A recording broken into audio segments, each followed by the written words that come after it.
Hello, it's Crimbo time in Kamen Rider Gotchard, and I am sick time. Yeah. Now we got two uh, uh, 10 forms, X forms, super forms, so let's see what happens this week as we gather up Gotchard. As the crew's basically going like, alright, cool. We got a lot of guards. We still got some more left to do, and Hotaro is trying to get somebody to help out with the family restaurant because they're going to be busy and he'd like some extra help. And he is eventually able to convince Rine to do it, as the Abyssal sisters are basically confronted by their boss, and the boss goes like, "Hey, I'm gonna be a bastard, and I'm gonna take over your brain." To the one that calls Valverat a dog a lot. Sorry if I make a lot of noises. Nose has been bad, throat has been bad. Ugh. Um, and we do see some actual genuine care for each other from, well, not all the sisters, but Clotha, the angry sister is going like, no, this sucks bad. As we see the restaurant happening, and it's like, hey, we're working together, we're becoming friends, we're doing all that. As Spanner gets his shit dealt with, and we find out and meet his mentor. She seems fun and cool. She's a mechanic-y kind of lady. Um, as she's building a replica of the Gotchard driver, and it's like, oh shit, the alchemy places. I don't trust them with that. You know, everybody's doing their holiday shopping as a giant snake descends from the heavens and starts turning people into stone. The crew gathers together to try to figure it out, and Sabimaru and the partner of Sabimaru, I can't remember her name. I need to look it up. Get turned to stone, and Otaro is just like, "Ah, oh, fuck that shit," you know. Valbrad goes to try and stop it, and same with Otaro. They both deal with it for a little bit, right? And it's only by remembering that he broke the bell of the previous one he had fought that he goes like, "Oh shit, there's probably more than one. I remember Orochimaru. That's probably a thing." They're recognizing that. They start fighting more of the guys, and all of a sudden, this fiery Guy Fieri Gotchard comes out and starts beating the giant kaiju until it just becomes small, and then he looks to Hotaro and goes like, "Hey, so here's the thing. Two options. I could fight this guy, or you could step up and fight it yourself.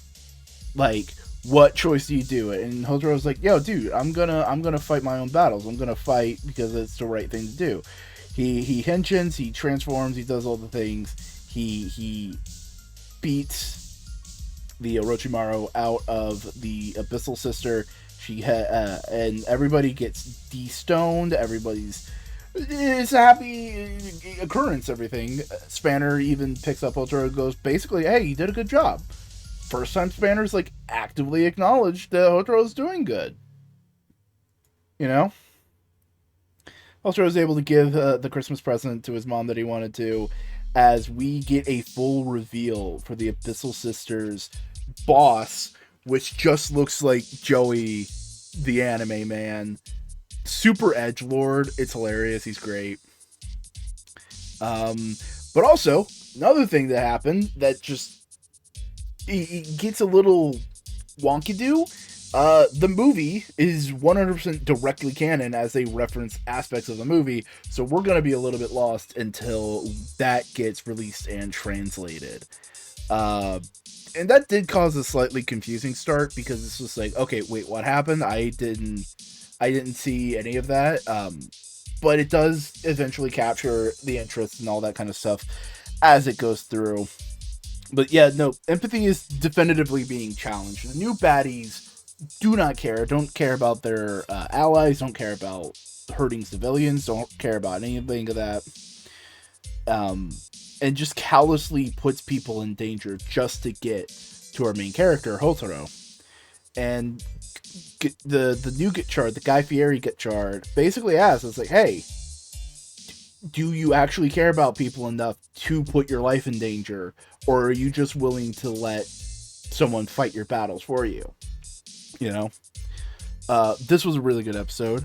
I wish it did have a little bit of a recap for the movie, just a little bit more than what we got. It was just kind of like, hey, I have powers now. I was like, oh, you do? I wish I saw something to show that. And Hotaro is definitely becoming more of a reliable character. Spanner's getting more depth with his mentor, but also learning to appreciate Hotaro and all those kind of things. With giving respect. It's fun to see Kamen Riders fight a kaiju. That's neat. That's fun to see. And we're getting some more like gold thematic elements for the alchemy and everything, like the new bad guys wearing gold and such. The brainwashing thing was gold. So yeah, this really good episode. I feel like I'm underselling it just because I'm sick. I'm sorry, but you can always go support me on a variety of places. Like, comment, subscribe to this channel. Follow me on twitch.tv/Boingo Writer. Discord servers in the description. Blue Sky's in the description. Follow me to get updates and stuff. And if you like these videos, please go support me on Patreon. As little as $1 a month will get you a exclusive access to another weekly series right now going on Blast into Blaze R. But that is it for that kind of stuff. And now it is time for everyone's favorite segment, comments. Oh boy. First up is Slime Piece. The series just the sisters going, fuck you kid, this ain't Undertale, and Hotaro goes lol lamau. Also, they seem to care about each other, but no one else. Also, Gotchard Ichigo reference. Yeah, no, this episode also definitely showed that, like, the younger two of the sisters do care about each other. The older one seems to be like, whatever. I don't give a fuck. You know? But also, Hotaro is just straight up walking in there going like they hate me because they don't understand the basic beauty of empathy. Yeah. Oh, Jesus. Just bouncing all over the place. It's okay, bud. It's okay. Alright? You good? Good. Okay, come on. Next up from Fish Pop. Most of this episode was just one scene in the forest. X-Rex was pretty cool, and the friendship boost. Angry Sister tried overclocking Dread, and it would have killed her if UFO hadn't yanked her out. The X-Wizard Kimmy is related to the movie. Said Kimmy had all the other X cards. Hopefully we'll see those actually get used. Next time is bound to have a fatality. Christmas is never happy in drama. Next time seems to be a plot thickens with a dark alchemist. You also talked about a typo that you made in the previous comment. The little snarky ghost was Urison. I think this is just going to be very, very Force, where, like, friendship solved all the problems there. This one's going to be empathy, and it's just like Hotaro cared enough to try and save that woman. And she's like, fuck you, and he's like, oh, did I do the wrong thing? And it's like, oh, that's really indicative of the character. That's fun. Yeah, no, it was really related to the movie. Wish I could have seen it. Also, we didn't get a death in this Christmas special. Honestly, I think that's okay. That's fine. But you know, this is meant to be a lighthearted series, so it's okay that it doesn't have death and destruction all over the place. You know. Next up, from Permanently Paper. I think this was a pretty nice episode. Minato is once again being the best. At first I thought he would be a secret villain because he seemed ominous and his red ring, but I'm beginning to really love him. He's such a nice dude and tries his best. And while watching the show with my pal, we pointed out that whenever someone gets separated from Dreadsuit, looks like it has a body, so we kind of joked that, like, what if the Dreadsuit itself has a consciousness of its own? At the time, we were joking, but thinking back, it could be a cool idea. Me and my friend also noticed the same thing about the Abyssal Sisters, talking as if there's something different than human. But overall, 8 out of 10. Manala's just been a good teacher. He's just been solid. He's just been there, supporting his students, supporting their growth. That's really good. Maybe when the Dreadsuit is, like, separated the body, it's still filled with, like, a Kimmy-like energy. Or maybe it is some kind of Kimmy and it could just be its own character, and I think that could be interesting. You know, Hotaro is all about like saving the Kimmys and letting them be, but the dread suit becomes a Kimmy who actively hates him. That'd be interesting. You know, and just becomes its own character. And you know, I'm starting to think the sisters are like homunculi. You know, like made up alchemy humans. So maybe there's something in there.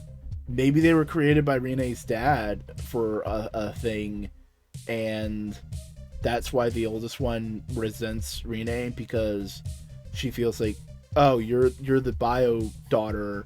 We're just weird experiments.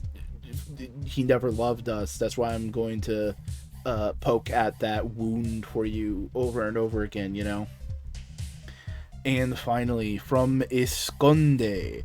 I love how feral Gotchard X Rex's fighting is, even the mouth and the body armor is functional. The Shining Fever being a biting kick is sick. Was great to see Spanner join the rooting for Hotaro, even if it was without words. It really shows how kind Hotaro is when he's questioning himself after defeating Clotho. Clotho is the angry one. Clotho is the angry one. Latchis is the I hate to put it this way, but the flirty one. She's kind of flirty. She's femme fatale. That's what she is. She's the femme fatale one. Clotho is the brute, the anger, because of how the match he got, with Dread being outclassed by Gotchard. Now I'm curious to see how the sisters will adapt. The naming scheme of Dread Type 0 implies that there could be a Type 1, and so on. You're still young, but that's part of yourself is worth protecting. That's what I believe as your teacher, Professor Minato. Love the encouragement from the professor. He really is my favorite character. Yeah, I'm with you on hoping Hotaro isn't some special chosen one. I hope he just ran into Hopper 1 by chance back then, and both got mind wiped. I'm surprised how all the level 10s got collected, but I'm guessing that's movie stuff. Looking forward to the next episode, since it looks like we'll get more Spanner focused, probably setting up his becoming a Kamen Rider soon. The bitey armbar stomach was fun. I just enjoy it's like, no, I'm gonna ab crunch your arm. Honestly, just the way everything's progressing, I kind of want Spanner by the end of the series to be Hotaro's #1 fanboy. Because like last week, it's like him going like, fuck yeah, Hotaro, and this weekend is like genuinely going like, hey, no, kid, you did good. I'm like, you did a good job. It's like, oh yeah, and him just growing and like appreciating Hotaro and what he does. I think that'd be fun. But they are definitely planting the seeds for him becoming a Kamen Rider, becoming the tertiary rider. I just love the idea of Hotaro just being like, wow, they seem kind of mad that I saved them. Yeah, they're just kind of dicks like that. They're just kind of assholes. Don't worry about it. And yeah, Geats dipped its toe in the like chosen one story ideas, and that's fine. It's fine every once in a while. It's a good plot mechanic, but I kind of just want the Hotaro to just be a good dude who's trying to do good. But having that moment of like, oh, he played with Hopper 1 as a kid. Maybe he also played with Rine. Maybe they were friends as children. Who knows? I'm not saying that they can't do a lot with being kid and doing something, but I don't want it to be like, you played with Hopper 1, that's why you're the only person who could become Gotchard. Like, no, it's just, I don't want to be like that. Yeah, the professor's like a legitimately good teacher. He pushes and leads the students to make their own choices and realizations. Well, but he's also like trying to protect them from like the big spooky dudes. It's just an all-around good dude. And this was just an all-around good episode of Gotchard. And I'm going to go pass out because I'm sick. Hope you weren't sick. Hope you had a good Christmas. And I will see you guys next time. Big thank you to my Patreon supporters, Esconde and Scott Firestein.